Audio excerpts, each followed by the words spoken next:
Hi friends, नमस्कार दोस्तों। स्वागत है, अभिनंदन है आपका हमारे यूट्यूब चैनल के ऊपर। देखिए दोस्तों, वीडियो को आप अंत तक देखिए। आज मैं आप जो स्कूलिंग वाले बच्चे हैं, ठीक है ना, 8 से लेकर 11 तक, या जो फर्स्ट ईयर में पढ़ने वाले बच्चे हैं जिनकी ग्रामर आती है, ठीक है ना, उनके लिए क्लास लेके आया हूँ। कल मैंने बेसिक बात की थी, बेसिक के बाद में आज हम बात करने वाले हैं जो भी टॉपिक है हमारा। उस before start topic we will study about the sentences, how many types of sentences. Now let's start. देखिए दोस्तों, स्टार्ट करते हैं कि सेंटेंस कितने प्रकार के होते हैं। तो देखिए दोस्तों, सेंटेंस की हम बात करें तो types of sentence, types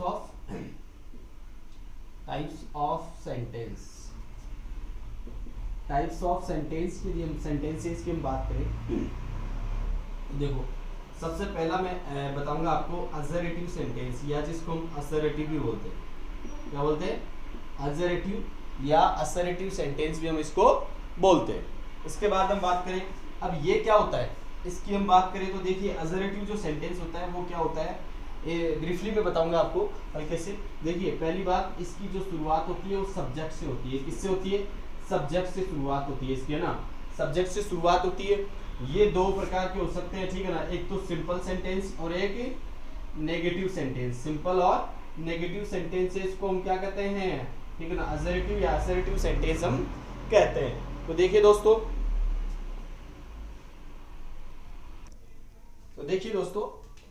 assertive sentence या असर्टिव सेंटेंस की हमने बात की तो सब्जेक्ट से शुरू होने वाले वाक्य, अब वो सिंपल भी हो सकता है और नेगेटिव भी हो सकता है। दूसरे की हम बात करें तो देखिए, यहाँ हमारे काम आने वाला जो होगा वो ये होगा।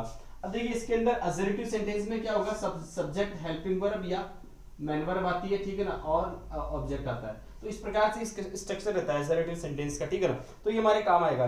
सिंपल और नेगेटिव हो सकता है, थर्ड प्लेस पे नोट होगा तो नेगेटिव हो जाएगा। इसके हम बात करें, असर्टिव हो गया। इसके बाद हम बात करते हैं इंटरोगेटिव, ठीक है ना। जो हमारे टेंस में काम आएगा वो इंट्रोगेटिव, या जो भी हम टॉपिक स्टार्ट करते हैं उससे पहले देखिए, असर्टिव सेंटेंस, सिंपल और नेगेटिव सेंटेंस हो गया। इसके बाद हम बात करें इंट्रोगेटिव। तो इंट्रोगेटिव में क्या होता है? इंट्रोगेटिव में देखिए, इसकी जो एक सबसे ज्यादा जो इसकी पहचान है, रिकॉग्निशन है, वो है क्वेश्चन मार्क लास्ट में आता है, ठीक है ना। इसके बाद हम बात करें, इसके जो दो टाइप है, एक तो हेल्पिंग वर्ब से शुरू होने वाला, ठीक है ना, एक तो हेल्पिंग वर्ब से शुरू होने वाला सेंटेंस है ना, और दूसरा जो होगा वो WH वर्ड से शुरू होने वाला। तो हेल्पिंग वर्ब के अंदर जैसे डू, है ना, डज, डिड, ठीक है ना, हैज और हैव, etc। इसके बाद हम बात करें WH वर्ड्स। WH वर्ड के बाद हेल्पिंग वर्ब आएगी, सब्जेक्ट आएगा, मैन वर्ब आएगी, ठीक है ना। ऐसा कुछ स्ट्रक्चर होता है। तो देखिए, ये हमारे इंट्रोगेटिव सेंटेंस की पहचान होती है। इसके बाद हम बात करें, तीसरा जो होता है वो होता है इंपेरेटिव। कौन सा होता है?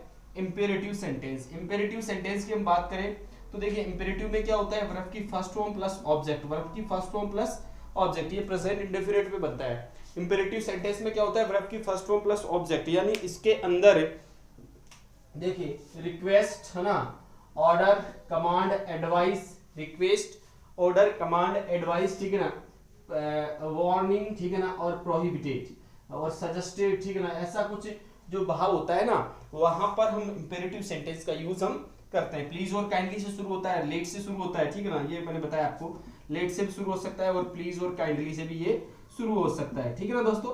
इसके बाद हम बात करें आगे, चौथा होता है वो होता है एक्सक्लेमेटरी सेंटेंस। एक्सक्लेमेटरी सेंटेंस क्या होता है? एक्सक्लेमेटरी की हम बात करें तो इसको इंटरजेक्शन भी हम बोल सकते हैं, या इसके अंदर एक एक्सक्लेमेशन मार्क आता है, ठीक है ना, हुर्रे, अलास, ओ आदि, हुर्रे, हुर्रा, अलास, ओ, है ना, व्हाट, हाउ, फाई, है ना, ओ, ब्रेव आदि, etc। ऐसे जो शब्द है ना, ऐसे वर्ड्स जो यदि हमें मिलते हैं तो वो सेंटेंस एक्सक्लेमेटरी सेंटेंस होता है। इसके बाद हम बात करें, देखिए, पहला सेंटेंस असर्टिव, हमारे जो टेंस में काम आने वाला है, एक और दो, ये दोनों काम आएंगे, ठीक है ना। ये भी प्रेजेंट इंडेफिनिट से बनता है, लेकिन हम यहाँ पर जो पढ़ने वाले हैं, जो एग्जाम में पूछा जाएगा वो इससे पूछा जाएगा, ठीक है ना। ये भी पूछा जाता है, इसकी भी हम बात करेंगे। एक्सक्लेमेटरी भी आएगा, तो देखिए हम कैसे बात करेंगे उसकी भी हम देख लें। इंपोर्टेंट जो है वो ज्यादातर जो सेंटेंस हम बनाएंगे वो असर्टिव और इंट्रोगेटिव सेंटेंसेस का ही बनेगा। इसके बाद हम देखते हैं आगे, ये हो गया मतलब एक्सक्लेमेटरी। अब बात करें ऑप्टेटिव की, किसकी? ऑप्टेटिव की बात करेंगे तो ऑप्टेटिव में क्या होता है, देखिए, ऑप्टेटिव सेंटेंस में क्या होता है, ये में से शुरू होता है ना। इसमें जो ब्लेस, है ना, विश और कर्स या प्रे, इनका जो भाव होता है ना, उनको हम बोलते हैं ऑप्टेटिव सेंटेंस। तो ये हमारा एक बेसिक सा टाइप्स ऑफ सेंटेंस मैंने आपको बताया है और इसी से रिलेटेड आपको ध्यान में रखना है। इसके बाद हम बात करेंगे आगे टेंस की। किसकी बात करेंगे? टेंस की। थोड़ा सा हम टेंस के बारे में जान लेते हैं कि टेंस होता क्या है, ठीक है ना, कितने प्रकार का होता है। एक चार्ट में आपको बताने वाला हूँ, इस साथ जो मैंने कल वर्क दिया था उससे रिलेटेड है। सबसे पहले हम बात करें टेंस की, तो देखिए दोस्तों टेंस की हम बात करें तो टेंस यहाँ पर 3 प्रकार के, कितने प्रकार के? 3 प्रकार के। कितने प्रकार के? 3 प्रकार के। तो वो पहला कौन सा है उसकी हम बात कर लेते हैं। पहला जो है वो है प्रेजेंट। कौन सा है? प्रेजेंट। अब इस प्रेजेंट के भी 4 प्रकार होते हैं। प्रेजेंट के भी कितने होते हैं? 4 प्रकार होते हैं। पहला जो होगा उसको हम इंडेफिनिट भी बोलते हैं और सिंपल भी बोलते हैं। क्या बोलते हैं? इंडेफिनिट भी बोलते हैं और सिंपल भी बोलते हैं। दूसरा जो होगा वो होगा कॉन्टिन्यूअस। क्या होगा? कॉन्टिन्यूअस होगा, है ना। और तीसरा जो होगा वो होगा परफेक्ट। कौन सा होगा? परफेक्ट होगा। और चौथा जो होगा वो परफेक्ट, है ना, और कॉन्टिन्यूअस होगा। परफेक्ट कॉन्टिन्यूअस, वो कौन सा होगा? परफेक्ट कॉन्टिन्यूअस होगा। तो इस प्रकार से 4 सेंटेंस, 4 प्रकार के सेंटेंस होते हैं। एक बार मैं चेक कर लेता हूँ, दिख रहा है क्या सबको? ठीक है ना, दिख जाएगा। तो देखो इंडेफिनिट, कॉन्टिन्यूअस और परफेक्ट कॉन्टिन्यूअस 4 टाइप के प्रेजेंट टेंस की मैं बात करूँ तो प्रेजेंट 4 टाइप्स के होते हैं। अब इसके बाद हम बात करें तो देखिए एक चार्ट में आपको बता रहा हूँ, ये चार्ट पढ़ने से पहले हमें जानना जरूरी है। तो उसकी हम बात करें तो देखो सबसे पहले इंडेफिनिट की मैं बात कर रहा हूँ। तो इंडेफिनिट में देखो एक तो सब्जेक्ट कैसा होता है? सिंगुलर, मैंने बताया आपको सिंगुलर हो सकता है, ठीक है ना, और एक प्लूरल हो सकता है। बस सिंगुलर हो सकता है और प्लूरल हो सकता है ना, सिंगुलर हो सकता है और प्लूरल हो सकता है। अब ये ध्यान में रखेंगे कि कौन सी हेल्पिंग, मतलब कौन से सब्जेक्ट के साथ कौन सी हेल्पिंग वर्ब आएगी, ये भी हम ध्यान रखेंगे। तो देखिए सबसे पहले इंडेफिनिट सेंटेंस में यदि सब्जेक्ट सिंगुलर हुआ तो वहां पर हम डज का यूज करेंगे। किसका यूज करेंगे? डज का। और प्लूरल में डू का। यानी हमें पता चला कि प्रेजेंट इंडेफिनिट की हेल्पिंग वर्ब या तो डू हो सकती है या डज हो सकती है, ठीक है ना। डू के साथ वर्ब की फर्स्ट फॉर्म और डज के साथ वर्ब की फर्स्ट फॉर्म। ध्यान रखना, डू और डज के साथ वर्ब की फर्स्ट फॉर्म। देखिए हम पढ़ नहीं रहे हैं, लेकिन ये जो हेल्पिंग वर्ब वाला है, हेल्पिंग वर्ब कौन सी कहां पर यूज होती है वो हमें पता होना चाहिए। तो पहली हमने बात की प्रेजेंट इंडेफिनिट की। दूसरे की हम बात करते हैं कॉन्टिन्यूअस की। तो देखिए प्रेजेंट कॉन्टिन्यूअस में सिंगुलर जो सब्जेक्ट होता है उसके साथ हम इज का यूज करते हैं, प्लूरल के साथ हम आर का यूज करते हैं। किसका? आर का। लेकिन ध्यान दो यहाँ पर एक हेल्पिंग वर्ब और है एम, तो देखिए आई के साथ हम एम का यूज करते हैं। तो आपको पता होना चाहिए कि इज तो सिंगुलर सब्जेक्ट के साथ, आई के साथ एम, और आर आएगा प्लूरल सब्जेक्ट के साथ। इसके बाद हम बात करते हैं आगे परफेक्ट की। देखिए परफेक्ट में सिंगुलर के साथ तो आएगा हैज और प्लूरल के साथ आएगा हैव, ठीक है ना। ये सिंगुलर सब्जेक्ट के साथ हेल्पिंग वर्ब, ये प्लूरल सब्जेक्ट के साथ हेल्पिंग वर्ब। इसके बाद हम बात करें हैज बीन और हैव बीन, हैज बीन और हैव बीन। तो ध्यान दो बच्चों, ये समझने की चीज है, ठीक है ना। बहुत ज्यादा इसकी चार्ट, यदि आपको चार्ट पहले याद है तो आगे जो हम पढ़ेंगे उसमें कोई दिक्कत आपको नहीं आने वाली। और यहाँ तक आपने वीडियो को देखा है तो देखिए मैं आपको एक बार रिक्वेस्ट करता हूँ कि वीडियो को आप लास्ट तक देखें, तभी चीजें समझ में आने वाली है। और पिछले वाला जो वीडियो आपने नहीं देखा है तो वो भी आप देख ले, इसके बाद हम आगे बात करेंगे। तो देखिए ये हमने बात की प्रेजेंट इंडेफिनिट की। अब प्रेजेंट के भी 4 प्रकार होते हैं, पास्ट के भी 4 प्रकार होते हैं। तो पास्ट को भी एक बार हम देख लेते हैं। इसमें देखो यहाँ हम क्या करते हैं, मेन वर्ब के साथ क्या करते हैं? आईएनजी लगाते हैं। मेन वर्ब के साथ क्या करेंगे? आईएनजी लगाएंगे कॉन्टिन्यूअस में। यहाँ वर्ब की थर्ड फॉर्म का यूज करेंगे। यहाँ मेन वर्ब के साथ क्या लगाएंगे? आईएनजी। अब थोड़ा सा हमें समझ में आया कि जितने भी परफेक्ट कॉन्टिन्यूअस है वहां पर हम मेन वर्ब के साथ क्या लगाएंगे? आईएनजी लगाएंगे। जितने भी परफेक्ट है वहां पर हम क्या लगाएंगे? वर्ब की थर्ड फॉर्म का यूज करेंगे हेल्पिंग वर्ब के साथ। जितने भी कॉन्टिन्यूअस है वहां पर हम क्या करेंगे? आईएनजी ही लगाएंगे। यहाँ पर वर्ब की फर्स्ट फॉर्म, हेल्पिंग वर्ब के साथ वर्ब की फर्स्ट फॉर्म कोई सा भी हो, चाहे प्रेजेंट इंडेफिनिट हो, चाहे प्रेजेंट पास्ट इंडेफिनिट हो, चाहे फ्यूचर इंडेफिनिट हो। इसके बाद हम बात करते हैं आगे पास्ट की। तो व्हाट इज द पास्ट? देखिए पास्ट क्या है? पास्ट मीन्स जो टाइम चला गया है, स्पेंड मतलब बीत गया है, वो समय वो पास्ट कहलाता है, ठीक है ना। तो पास्ट की हम बात करें तो जो काम हो गए हैं वो पास्ट में हो गए। अब इसकी बात करें पास्ट इंडेफिनिट की बात करें तो यहाँ लिखने की आवश्यकता नहीं है मुझे, फिर से मैं लिख देता हूँ कि सिंगुलर सब्जेक्ट होगा तो क्या करेंगे और प्लूरल सब्जेक्ट होगा तो क्या करेंगे। तो देखिए दोस्तों पास्ट इंडेफिनिट की जो हेल्पिंग वर्ब होती है वो डिड होती है। अब यहाँ चाहे सिंगुलर सब्जेक्ट हो चाहे प्लूरल सब्जेक्ट हो, डिड का ही यूज हम करेंगे, डिड का यूज हम करेंगे, डिड के साथ वर्ब की फर्स्ट फॉर्म, डिड के साथ वर्ब की फर्स्ट फॉर्म। इसके बाद हम बात करें पास्ट कॉन्टिन्यूअस की, तो सिंगुलर के साथ वॉज और प्लूरल के साथ वर, वही आईएनजी आ जाएगी इसके साथ, ठीक है ना, दोनों के साथ हम आईएनजी मेन वर्ब के साथ क्या लगाएंगे, आईएनजी लगाएंगे। वही यहाँ पर हेड हो जाएगा, सिंगुलर सब्जेक्ट हो चाहे प्लूरल सब्जेक्ट हो, हेड ही आएगा, वर्ब की थर्ड फॉर्म का यूज करेंगे। यहाँ हेड बीन हो जाएगा, ठीक है ना, मेन वर्ब की मतलब मेन वर्ब के साथ आईएनजी का यूज हम करेंगे, चाहे सिंगुलर सब्जेक्ट हो चाहे प्लूरल सब्जेक्ट हो। तो ये चार्ट मैंने बताया प्रेजेंट और पास्ट का। बात करें फ्यूचर की, देखो फ्यूचर क्या है, फ्यूचर थोड़ा डिफरेंट मतलब टेंस है। फ्यूचर को देखिए कुछ ग्रामरियंस ने तो माना ही नहीं है टेंस, ठीक है ना, ये इसको टेंस नहीं माना, ठीक है ना, प्रेजेंट और पास्ट की ज्यादा वैल्यू है, तो इसको भी हम पढ़ेंगे वैसे। तो देखिए यहाँ आई और वी के साथ तो हम सेल का यूज करके रहे, कौन से हेल्पिंग वर्ब, सेल का, और अदर के साथ विल का यूज हम करेंगे। तो ध्यान दो, आई और वी के साथ सेल, अदर के साथ विल, वही वर्ब की फर्स्ट फॉर्म। देखो पहले मैंने बताया था इंडेफिनिट, चाहे प्रेजेंट इंडेफिनिट हो चाहे पास्ट इंडेफिनिट हो चाहे फ्यूचर इंडेफिनिट हो, वर्ब की फर्स्ट फॉर्म का यूज हम करेंगे। प्रेजेंट कॉन्टिन्यूअस, फ्यूचर कॉन्टिन्यूअस की बात करें तो देखिए यहाँ शैल बी और विल बी, शैल बी और विल बी, शैल बी और विल बी, वही वर्ब के साथ आईएनजी का यूज हम करेंगे। इसमें क्या हो जाएगा, सॉरी आई और बी के साथ शैल है और इसके साथ विल है, ठीक है ना। यहाँ पर हम बात करेंगे shall have been, shall have been और will have been, shall have been और विल हैव बीन। तो देखिए दोस्तों यहाँ हम वर्ब की थर्ड फॉर्म का यूज करेंगे, यहाँ इसके साथ आईएनजी का यूज करेंगे। तो देखिए दोस्तों बात करें सबसे पहले इसकी, मैंने आपको बताया टेंस तीन प्रकार के, प्रेजेंट, पास्ट और फ्यूचर, इनके चार टाइप होते हैं, present indefinite, present continuous, present perfect और प्रेजेंट परफेक्ट कॉन्टिन्यूअस। पास्ट की बात करें तो past indefinite, past continuous, past perfect और past perfect continuous. Future indefinite, future continuous, future perfect और फ्यूचर परफेक्ट कॉन्टिन्यूअस। ठीक है दोस्तों, एक बार इसको आप उतार ले, स्क्रीनशॉट ले ले या इसको आप देखिए देख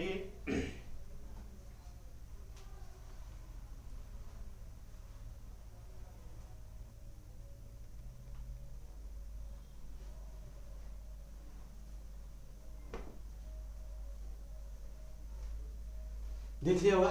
तो देखिए एक बार आप रिवीजन करें, इसका समझ में नहीं आया तो दोबारा देख ले। अब ब्रीफली इंट्रोडक्शन में लेके चलूंगा थोड़ा सा, उसके बाद हम आगे बढ़ेंगे।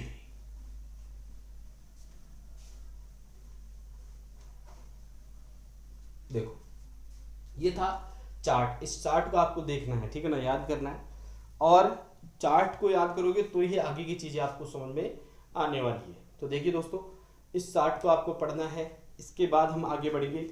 देखते हैं, आज थोड़ा सा हम स्टार्ट कर देते हैं प्रेजेंट इंडेफिनिट के बारे में। प्रेजेंट इंडेफिनिट देखिए दोनों तरीके से लेके चलेंगे हम, प्रेजेंट इंडेफिनिट टेंस यानी हिंदी से इंग्लिश, और बोर्ड एग्जाम्स में जो पूछा जाता है 10th में, है ना, इनमें तो 10th में क्या होता है एक्चुअली एडवर्ब से रिलेटेड क्वेश्चंस आते हैं, है ना, और जैसे कॉलेज में ट्रांसलेशन से रिलेटेड आते हैं, तो उन जैसे छोटी क्लासों में भी ट्रांसलेशन से रिलेटेड आते हैं, तो हम उसको भी लेके चलेंगे और इसको भी। पहले हम बात करें इसकी हेल्पिंग वर्ब, मैंने अभी भी बताई आपको क्या होती है, बताओ, याद है तो आपको बोलो, डू और डज, ठीक है ना। मैंने बात की डू सिंगुलर के साथ, सॉरी डू प्लूरल के साथ, और ये सिंगुलर के साथ, दोनों चीजें मैंने बताई, ठीक है ना। इसके बाद हम बात करें इसकी हिंदी में पहचान क्या होती है। देखिए हिंदी में पहचान होती है ता है, ती है, ते हैं, ठीक है ना, है आदि। ये शब्द यदि हिंदी वाक्यों के अंदर आते हैं तो वो कौन सा टेंस होगा, प्रेजेंट इंडेफिनिट होगा, ये आपको पता चला होगा, ठीक है ना। अब इसकी जो शॉर्ट एंड स्वीट हम बात करें तो इसका जो फॉर्मेट है सिंपल सेंटेंस का, अब हिंदी से इंग्लिश ट्रांसलेट कैसे करें, या जो एडवर्ब से रिलेटेड जो क्वेश्चंस है उनको हम सोल्व कैसे करेंगे, तो उसकी हम बात करें तो देखिए असर्टिव और इंट्रोगेटिव सेंटेंस के जो स्ट्रक्चर है वो हमें यहाँ जानना जरूरी है। तो सबसे पहले सेंटेंस सिंपल होता है, ठीक है ना, दूसरा होता है नेगेटिव, दूसरा कौन सा होता है नेगेटिव, और तीसरा इंट्रोगेटिव। अब इंट्रोगेटिव होता है, इसकी भी हम बात करेंगे। तो सबसे पहले हम बात करें सिंपल की, देखिए सिंपल में सबसे पहले क्या लगाएंगे, सब्जेक्ट लिखेंगे, क्या लिखेंगे, सब्जेक्ट। ध्यान रखना यहाँ प्रेजेंट इंडेफिनिट के सिंपल सेंटेंस में सब्जेक्ट लिखा जाता है, उसके बाद मेन वर्ब। अब मेन वर्ब की फर्स्ट फॉर्म भी आ सकती है, या जरूरत पड़े तो उसके साथ ऐसी आईएससी लगाएंगे, वो कब लगाएंगे वो मैं आपको बताऊंगा अभी, ठीक है। इसके बाद हम बात करें ऑब्जेक्ट लिखेंगे। क्या लिखेंगे? ऑब्जेक्ट लिखेंगे। अब ध्यान दो इधर, इस एस का जब क्या फॉर्मूला है? एस का फॉर्मूला है कि यदि सब्जेक्ट कैसा हो, सब्जेक्ट जो यहाँ आने वाला सब्जेक्ट है ना वो सिंगुलर हो। कैसा हो? सिंगुलर हो। ठीक है ना, समझ में आना चाहिए आपको। यदि यहाँ सब्जेक्ट सिंगुलर आ रहा है तो यहाँ इस मेन वर्ब के साथ हम क्या लगाएंगे? एस या एस। अब एस लगाए या एस लगाए वो चीज हमें पता होनी चाहिए। देखिए CHO है ना, CHOS है ना, डबल एस एस एच या ये सॉरी SH ऐसा कुछ आता है। ठीक है ना लास्ट में, तो हम क्या करते हैं है ना, क्या करते हैं एक्स ऐसा कुछ आता है तो हम लास्ट में ES। यदि सब्जेक्ट सिंगुलर है, सब्जेक्ट सिंगुलर है मेन वर्ब के साथ लास्ट में यदि ये आ रहा है तो हम ES लगा देंगे। यदि इनमें से कुछ नहीं आता है तो हम केवल डायरेक्ट S लगा देते हैं। और यदि सेंटेंस में सब्जेक्ट प्लूरल है तो केवल मेन वर्ब की फर्स्ट फॉर्म का यूज हम करेंगे। अब एग्जांपल लेंगे तब अच्छे समझ में आ जाएगा। अब नेगेटिव की बात करें तो नेगेटिव में हम हेल्पिंग वर्ब का यूज करते हैं। Helping verb negative means third place पे नॉट, तो हम नॉट लगाएंगे। ठीक है ना, और मैंने बोला था आप डू या डज के साथ वर्ब की फर्स्ट फॉर्म का यूज करते हैं। ये ऑब्जेक्ट हमारा, ठीक है ना, देखो लास्ट में। इंट्रोगेटिव की बात करें तो हेल्पिंग वर्ब पहले आ जाती है। अब हेल्पिंग वर्ब क्या है? डू या डज, सब्जेक्ट के अकॉर्डिंग वो यूज करेंगे हम। हेल्पिंग वर्ब हो गया, मेन वर्ब की फर्स्ट फॉर्म का यूज करेंगे, ऑब्जेक्ट और लास्ट में क्वेश्चन मार्क। अब इसी का एक ये तो हो गया हेल्पिंग वर्ब, और एक WH वाला होता है। WH है ना, helping verb, subject, main verb की फर्स्ट फॉर्म, ऑब्जेक्ट और लास्ट में क्वेश्चन मार्क। अब इनका भी इंट्रोगेटिव नेगेटिव में बनाना हो, ठीक है ना, इंट्रोगेटिव हमें नेगेटिव बनाना हो तो देखिए कैसे बनाएंगे। दिख रहा है आपको? नहीं दिख रहा है तो मैं यहाँ बना देता हूँ इसका नेगेटिव। ठीक है ना, यहाँ इसका नेगेटिव कैसे बनेगा देखो। सबसे पहले हेल्पिंग वर्ब है ना, सब्जेक्ट और थर्ड प्लेस पे नॉट, और मेन वर्ब की फर्स्ट फॉर्म प्लस ऑब्जेक्ट और लास्ट में क्वेश्चन मार्क। इसका इंट्रोगेटिव नेगेटिव हो गया। अब WH का भी नेगेटिव हमें बनाना है तो WH का WH आ जाएगा है ना, हेल्पिंग वर्ब की जगह हेल्पिंग वर्ब, सब्जेक्ट की जगह सब्जेक्ट और थर्ड प्लेस पे यानी सब्जेक्ट के बाद नॉट और मेन वर्ब की फर्स्ट फॉर्म प्लस ऑब्जेक्ट। अब देखिए ये फॉर्मूले आपको याद होने चाहिए। ये सारे के सारे सेंटेंस के स्ट्रक्चर है, ध्यान रखना बहुत इंपॉर्टेंट है ये। चाहे आप सेंटेंस हिंदी से इंग्लिश बनाओ, चाहे एडवर्ब से रिलेटेड जो 10th क्लास में आता है 4 मार्क्स का आता है। ठीक है ना, और यहाँ कॉलेज लेवल पे बहुत मतलब अच्छी यहाँ पे स्कोरिंग आप कर सकते हो। इंग्लिश सब्जेक्ट ऐसा है कि उसमें पास होने के लिए भी मार्क्स चाहिए। ठीक है ना, पास नहीं होगे तो पेपर ड्यू रह सकता है और कई सालों तक क्लियर नहीं होता है। तो ध्यान रखना हमें इसको पढ़ना है अच्छे से, और ये चीजें यदि आपको समझ में आ रही है तो आगे समझ में आएगी। और ये इम्पोर्टेंट है, ये है ना, प्रेजेंट और जो पास्ट टेंस है ना ये इम्पोर्टेंट है, इसको आपको सीखना है। और सीखना है तो बिल्कुल ध्यान से कंसंट्रेट होके देखना है ना, वीडियो को पूरा देखना है। पूरा नहीं देखोगे तो कुछ समझ में नहीं आ रहा, कहीं पे भी छोड़ दिया आपने तो बिल्कुल ड्रॉप हो जाएगा सब कुछ। ठीक है ना, इसके बाद हम बात करें, पिछले वाली क्लास आपको देखनी है ना, फिर समझ में आ जाएगा। और सभी बच्चों से रिक्वेस्ट है कि यही आपका आज का टास्क है कि जो बताया गया, जो मतलब सारणी मैंने लिखवाई है टेंस के हेल्पिंग वर्ब्स की, मेन वर्ब मतलब कौन सी हेल्पिंग वर्ब कौन से टेंस की होती है वो याद होनी चाहिए। इसके बाद ये जो फॉर्मूले हैं ये याद होने चाहिए। फिर हम आगे हम बात करेंगे कल हिंदी से इंग्लिश कैसे बनाते हैं, सारी चीज़ें हम कल सीखेंगे। ठीक है दोस्तों, थैंक यू। वीडियो को ज़्यादा से ज़्यादा शेयर करें।